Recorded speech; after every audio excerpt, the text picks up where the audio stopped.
Kita ke informasi lain, pemirsa. Menteri Keuangan Sri Mulyani Indrawati meminta semua pihak termasuk perbankan tanah air untuk waspada terhadap kondisi perekonomian global yang penuh ketidakpastian. Dan ia pun memperingatkan efek rambatan dari ketidakpastian global pada sisi keuangan yang mencakup pelemahan nilai tukar rupiah hingga suku bunga.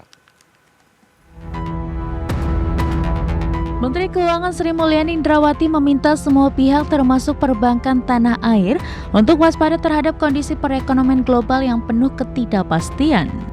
Ia pun memperingatkan efek rambatan dari ketidakpastian global pada sisi keuangan yang mencakup pelemahan rupiah hingga suku bunga.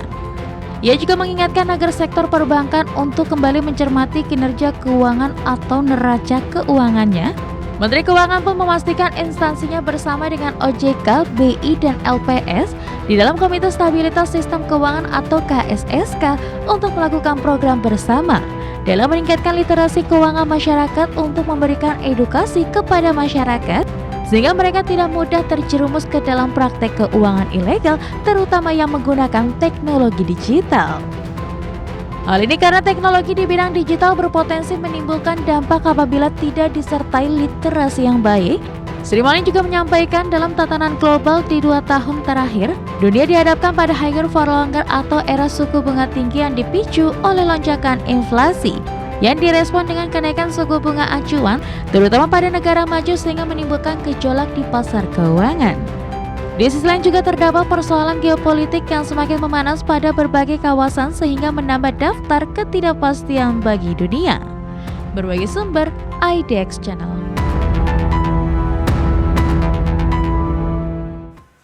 Dan berikutnya kita akan simak pemirsa agenda ekonomi yang menarik untuk kita cermati dari Amerika Serikat. Ada PMI manufaktur, kemudian juga dari Amerika, maksud kami dari Kanada, PMI manufaktur, dari Uni Eropa indeks harga konsumen, kemudian dari Italia ada indeks harga konsumen, dan dari Korea Selatan ada data soal produksi industri, dan juga dari Hong Kong ada produk domestik bruto, dan dari Indonesia ada data inflasi, kemudian dari Australia ada data soal penjualan retail.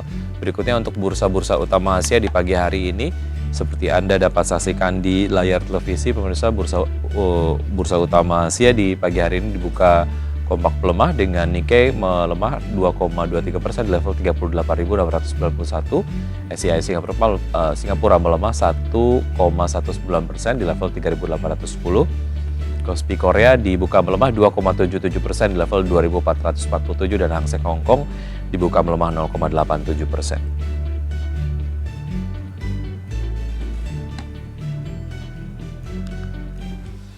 Ya, untuk berbincang pagi hari ini di Marketbuzz sudah tersambung melalui video conference ada Pak Praska Putrantio, beliau adalah CEO dari Advisor.id. Selamat pagi Pak Praska.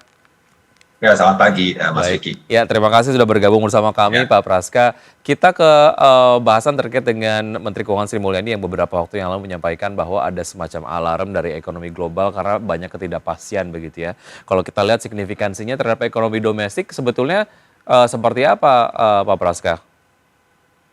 Ya baik, jadi memang kalau kita lihat perkembangan dari ekonomi global saat ini ya juga memiliki dampak ke ekonomi dalam negeri, tentu saja faktor nilai tukar rupiah ini yang dikhawatirkan memiliki implikasi lanjutan ya ke beberapa indikator lainnya, dan memang di sini yang paling disoroti adalah masalah inflasi kita pun yang sudah cenderung melambat ya, meskipun secara core inflation kita cenderung naik masih di atas 2%, tapi cara laju inflasi headline inflation kita, inflasi umum kita ini kan terus melambat 1,57 penutupan Desember kemarin 2024 dan nanti akan dirilis di hari ini juga untuk di Januari, dan memang kekhawatiran dari pasien global yang mulai dipicu kembali dengan adanya permulaan perang dagang ya, bahwa rilis semalam bahwa Amerika mengenakan tarif tambahan tuh 5% untuk di Kanada dan Meksiko, sementara di Tiongkok juga tambah 10%, plus juga dari Kanada pun membalas juga ya sebesar 25%. Nah, itu kabar yang terbarunya, jadi membuat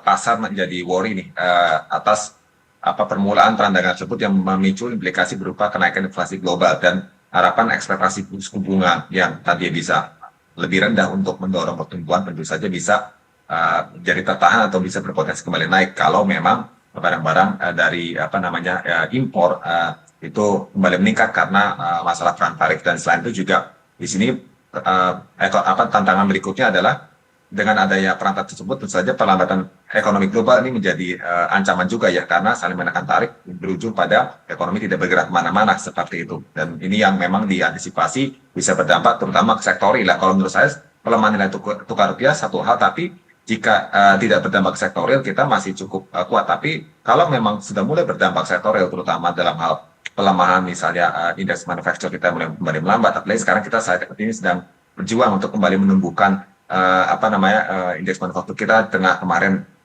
tinggi angka PHK juga ya mulai meningkat, terus kemudian juga pelambatan daya beli. Nah, di sini yang menjadi tantangan sebenarnya di tengah ekonomi global yang mulai kembali berkecamuk dengan pecahnya perang dagang seperti itu. Ya, baik. Satu sektor yang juga tidak luput dari perhatian Sri Mulyani, Menteri Keuangan, menyampaikan untuk kemudian waspada begitu terkait dengan alarm situasi ekonomi global adalah sektor perbankan begitu. Kalau kita lihat signifikansinya, apa yang kemudian terjadi di global begitu signifikansinya terhadap sektor perbankan, menurut Anda seperti apa dan apa rekomendasinya terhadap sektor perbankan ataupun emiten perbankan di Indonesia, Pak Praska?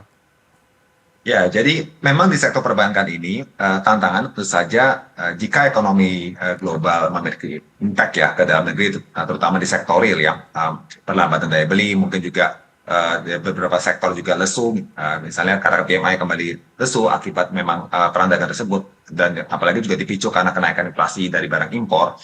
Tentu saja di sini bisa memicu kenaikan NPL ya, ini yang juga dikhawatirkan. Jadi pelemahan daya beli, peningkatan NPL sekaligus bisa memberatkan kinerja perbankan seperti itu. Dan kalau kita lihat di sini kan memang saat ini ya kinerja perbankan kita secara performance pendapatan memang secara perbandingan kinerja 1-2 tahun terakhir memang kita cenderung melambat ya. Let's say kita ambil setahun terakhir dari 2023 ke 2024, pertumbuhan pendapatan, laba itu semua melambat ya. Ini juga seiring dengan era bunga yang tinggi seperti itu. Baik. Dan juga kita bicara data loan growth nasional pun juga di sini kelihatan datanya melambat ke 10,39%, itu pelambat dalam kurang lebih hampir kurang lebih di sini setahun terakhir ini melambat untuk loan growth kita dalam setahun, atau bahkan di sini kita compare 3 tahun terakhir hampir mendekati di 2,5 tahun terakhir titik terendah ya saat ini di 10,39. Artinya tantangan memang di sektor perbankan itu kepada peningkatan dari kredit macet yang pertama, yang kedua penyaluran yang melambat karena satu memang bank yang berhati-hati, yang kedua memang dikarenakan dari